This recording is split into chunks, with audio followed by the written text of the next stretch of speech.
Hey, welcome back to another episode of Expedition Marriage. We're here with Jamie and Chris. I'm doing that backwards just to shake things up. You threw me. You threw me on that one. Well, this is part 2 of a 2-part series that we were doing about things you should share in your marriage. Yeah. So is that right? Yeah, that's right. Okay, good. Yeah. Yeah. Which including the podcast titles. So if you were listening to us last week where we started sharing some things you should share, we shared with you things you should share with your spouse. And because, when you got married, you started the process of 2 of you becoming one flesh. Right? It's not to be 2 separate lives living parallel with some interactions here and there, right? You're not supposed to be roommates, guys. We want so much more for you than that. We want you all to have this thriving marriage that, where you're growing together, that you know each other deeply and you feel deeply known by each other. And that's the goal. And I think we've shared it before. Like 80% of divorced couples stated that they grew apart. Growing apart, if you're sharing and you're growing together when you're sharing. Yeah. And it's when you stop doing that, when you stop sharing experiences and sharing your lives together, you are going to drift and grow apart. And so that's a whole lot of couples that are doing that. And we see it all the time. And we don't want you to be one of them. No, absolutely. It just all of a sudden it hit me. And the 80s song, Separate Lives, I don't know that song. Oh, yeah, no. You got to sing it. What is it? Separate Lives. I can't remember it now. Because now all of a sudden, of course, what jumped in my head was Journey. It's separate ways. Which if you're newer to the podcast, the way we get around copyright is... I don't recognize that song either. Is I sing them, and if he ever hurts you, true love won't desert you. That's fantastic. That's a little, what's the word, falsetto? Okay. I don't think anybody's here for that, baby. No, maybe not. Maybe. Please give us another chance. This was your first episode. We just got some likes some subscribes. That's true. I'm confident we probably got some comments. Being on YouTube, I know I can bring some of the comments. Oh, yeah. Yes, you can. We're going to invite you to take a break here with us for a minute while we hear from one of our listeners, Sandra. She's left us a great review, and we are so grateful for it. And we love when you leave reviews, and we encourage you to leave us one to help us get the word out to help more marriages. But here's what Sandra says. She says, besides being hilarious, which we appreciate the recognition for that because we think we are, Chris and Jamie provide powerful insight into marriage that will change the dynamics between you and your spouse if you let it. The work that Chris and Jamie have done is purposeful, and they share it transparently to allow us the benefit of their wisdom and lessons learned. And for us slow learners, they break it down practically so we can take the necessary steps to make our marriages the God-honoring covenant it was made to be. Thank you, Chris and Jamie. You are loved and appreciated. And Sandra, thank you for that wonderful review. We really appreciate it. And right now, we ask that the Lord would bless your marriage, that He would have His hand over you and your husband, and that He would guide you on this journey to give you the marriage that is God-honoring and giving Him all the glory. In Jesus' name, amen. But still, we don't want to live those separate lives and those parallel lives, that mediocre marriage. That's not a good reflection of what God intended your marriage to be. It's not glorifying to God. It doesn't attract other people to God. They don't go, look at that. I want that, right? Yeah. Our marriage should be a witnessing tool. And so we've got to be investing in it. We got to be doing stuff that helps us to thrive. Yeah, and we want our kids, you should want your kids to grow up going, I want to be married because I want what mom and dad have. Yeah. I want to be excited about that because that's not happening so much anymore. No. And that's the goal. That's sad. You are correct because there are a lot of kids who go, you know what, I saw my parents married. There's no point in that. And there's no reason for me to get married. Yeah. Yeah. Yeah. And when I remember, speaking of sharing things, I remember being a kid. I grew up with my mom and my stepfather, and so much she hid from him. Now, he was an angry alcoholic, so I'll give her some of that. Sure. And this is one of the Just things I angry elf. had on my list. But I remember her telling me, make sure you check the mail when you get home. When I get home from school, I have to check the mail because she doesn't want any of the incoming bills. She doesn't want him to see what she spent on a credit card. Yeah. Now, she made her money and could afford what Yeah. she was Well, she buying. made more money than him. Yes, but there was deception in that. That impacted me. I remember that. And I don't want to hide my money from you, you know? And so money is something we should be sharing. Separate accounts in marriage, no, that doesn't work. That's something you had too. I have that too. That's if you didn't hear our first episode, which go back and listen to it. Not now. I mean, listen to this one.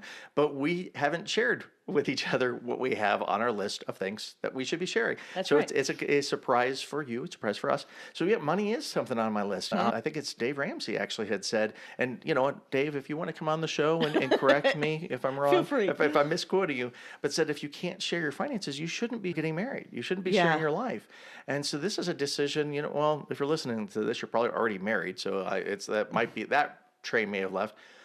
But you've got to be at a level where you feel like you could share your finances, have an account and stuff like that. Now, if you are in a marriage where that's not safe, where something happened, get help. Yes, that is a big red flag. If you don't feel safe enough to trust your spouse with sharing money and sharing a checking account, then you have a problem in your marriage that needs to be resolved. Yeah, Something needs to absolutely. happen because that's a huge red flag. Right. And well, look, and when we're hiding secrets and things like that, then it erodes trust. And even when the one person's hiding a secret, you can't just, oh, I'm just going to shut off just this one aspect of my life and then share all the rest of No, that it doesn't work like that. Right. I start to withhold, I start to protect everything. You're creating a pattern Yeah. of withholding and of secrecy. Well, it starts to create a divide. Yeah. It's that crack that's going to start to slowly get bigger and bigger.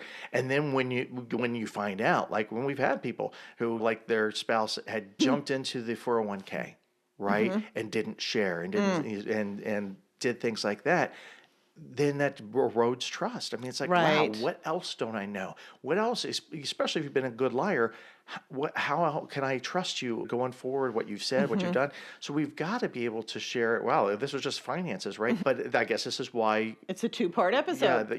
and why finances are listed as a reason for divorce. It's Yeah, not they're just, one of the top arguments. yeah, it's not how much money we have.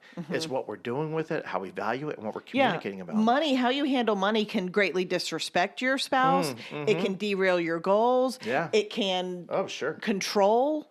I mean, there's a lot of things that division over money can do. And so in marriage, share your money, share your checking account, and have those conversations. And know if you can't safely share your money, or if you can't have talks about money, there are great financial coaches out there. There are people who can help you with that. And we actually have a good one. We will put her in the show notes so you can get access to help like that. Yes. Yeah. No, absolutely. Because it's just one of those things that can spiral out of control, and it's just a thread.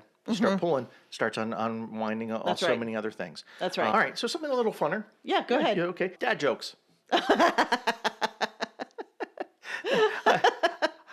I've got down dad jokes. Now, sometimes I'm told I have to edit them out of the show when I share them. But you know what? And it goes back to, we were talking about, I think yours was laughs, and fun is one of my values, something I highly value. But it's not just the joke. And I forget exactly what you said about letting you in on my life. But it's the idea of having things to laugh. Right, sharing laughter with each other, lightheartedness, fun, and so that way you're able enjoying each other. Yeah.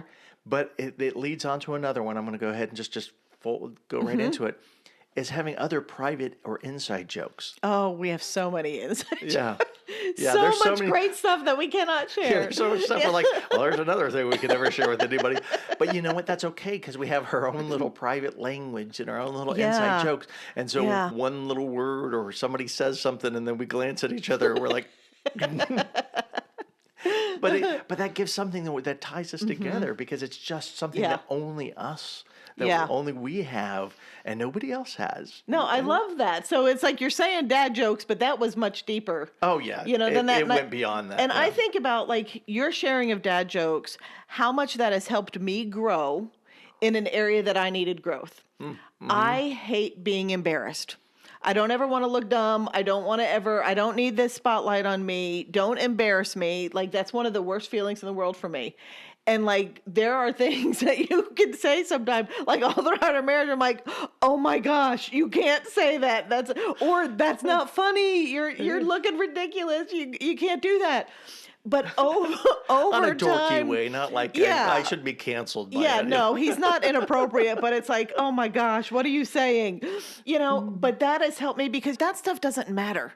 That stuff doesn't matter. And one of my favorite things about you now is the thing that used to be somewhat embarrassing to me, because I was too focused on what other people thought. And like embracing the dork that you are. Hey, it's what's led people to deem me as the internet's uncle. The internet's favorite uncle. That's right. But it's like, there's so much fun in that. And half the time, even if I'm the only one laughing, that is so great. But I'm trying to, Well, you know what? And if you're the only one laughing, then still we're laughing together. That's right. That's right. Because I always laugh at my own jokes first. He does. You'll know if it's coming. You'll know a joke's coming because I start giggling first. That's right. Okay. And right, so here's another one. A marriage bed. You should be sharing a bed. Yes. And there are a lot of you that may not be. And now we understand there are problems, snoring, sleep disorders, and all that. But there are also helps for those problems. Sure. And if it needs to be for a season, that's okay while you figure things out. But you've got to be going to bed together. You are a married couple. And I grew up in a home where my parents did not sleep in the same bedroom.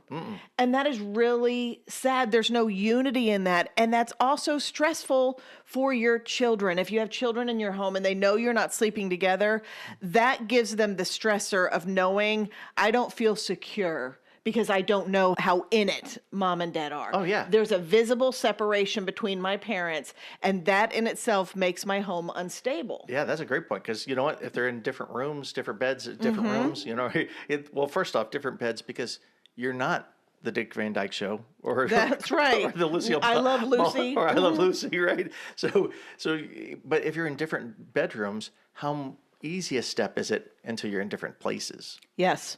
It's the start of the drift. Yeah, it's a slow fade. Yeah. It happens quickly and before you know it. So get back in bed together. That's a great one. Okay. You know what? Along those lines, I have what you like in bed.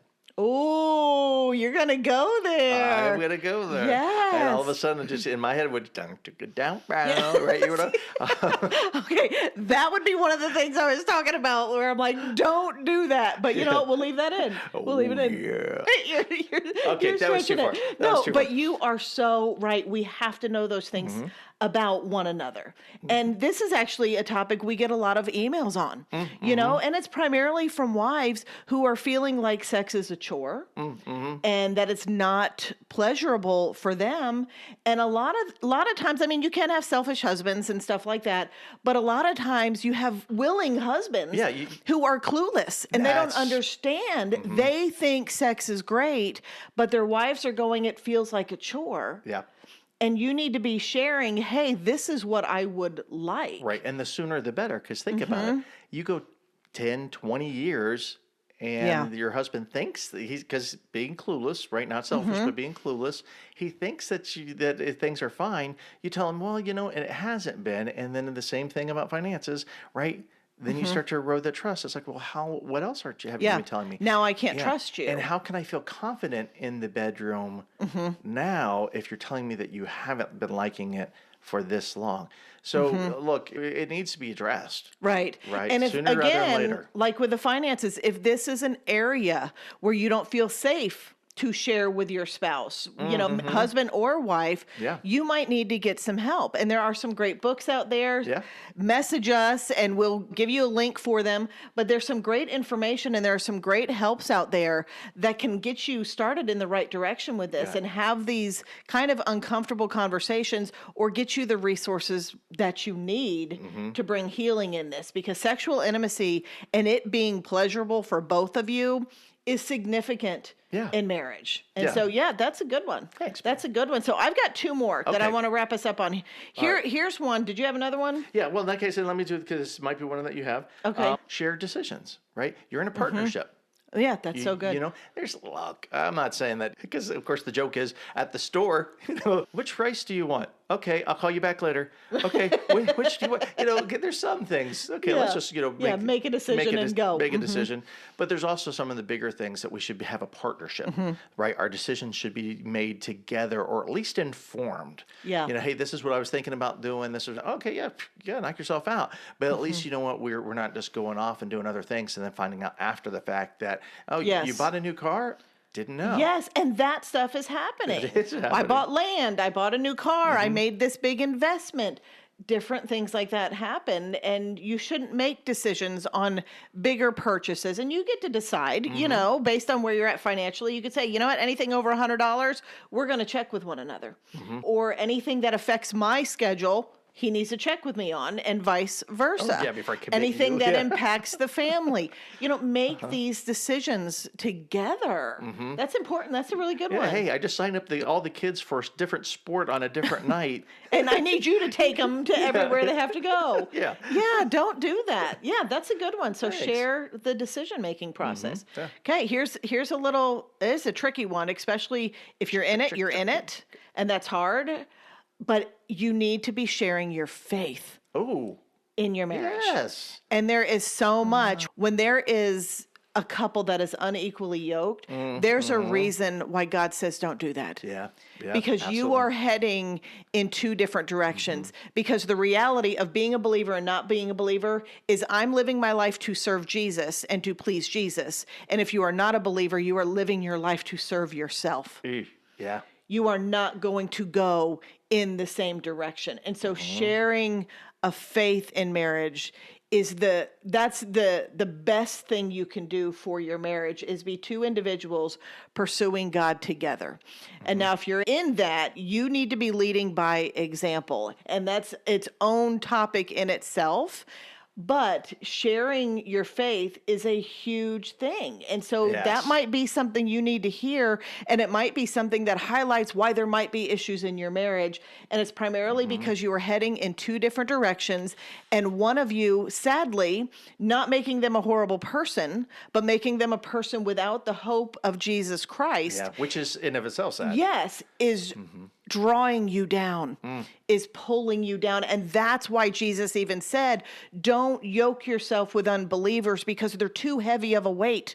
They will drag you down a lot easier than you will pull them up. Yeah, absolutely. I love that idea. Because even if you're the one who's reading, doing your Bible study and faithful, if you're the one who's praying, you know what? Bring that up and then share with the other person. And that way, hey, I was praying for you. Or, hey, this is what I read today. Yes. This is what I learned this aspect or all that. And even with, Hebrews 12, 1 through 3, it talks about we're running this race while in this cloud of witnesses, and then we're striving towards the goal. That's Jesus. Right.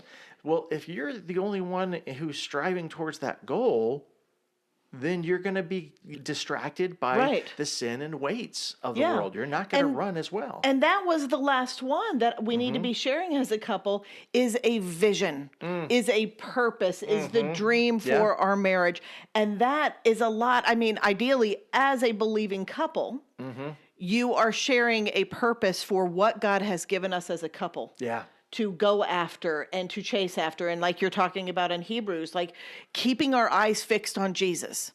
That's ultimately what we do as believers and what we do. And as a couple, it's like, how do we do this as a couple? What does that look like? Yeah, because that's a great point. Because if we're not sharing our faith, right? Even if we have the same faith but different levels of the faith, then we're not sharing the vision. We're not discussing the vision. We're not sharing our purpose or discovering what our purpose is for ourselves, for our marriage. You got a purpose. Your marriage has a purpose. Yeah. So it's definitely it's there. And if you don't know what that is, then you're just going to be running after anything. Right. And it's going to be really hard to get there because like it's even just 1% off. You run 2% off. If you're in an airplane, you're leaving Los Angeles, going to New York. If you're 1 to 2% off, you're not making it to New York. Yeah. It will take you way far off, farther than you think that it will. Sure. And if we're honest with ourselves and we look and evaluate our lives, we'll see how many distractions we have in it. It's like we have a goal to honor Christ with our marriage and share hope to the world, to our children. But if we fill our schedule with ball games, with busyness, with overtime, with hobbies, all can be good things. But if we distract ourselves, if we don't focus on what that purpose is, if we have not discussed that, if we have not said, hey, what do we want our marriage to be about? What do we want our children to look or to get when they look at us as a couple? What do we want our marriage to display? And if we don't focus on that and talk about that and share that with one another, life will just take us wherever it wants us to go. Sure. Well, and the world and the enemy will absolutely take us away from where we need to be. That's right. So sharing in marriage is huge. It's huge. There's fun things to share. We want you sharing blankets. We want you sharing the covers. We want you sharing food. We want you sharing meals together because those are opportunities to bond, to connect. And that's the whole idea behind sharing is bringing you as a couple together. Instead of training yourselves up in selfishness, where you're living as a married couple 2 different parallel lives. That's not what we want for you. That's certainly not what God intends for you. So what we do want for you is for you to always be ready to share with your spouse. That's what's going to keep you connected, and that's what's going to keep you headed in the right direction. And when you do those things, that's when you can enjoy the journey.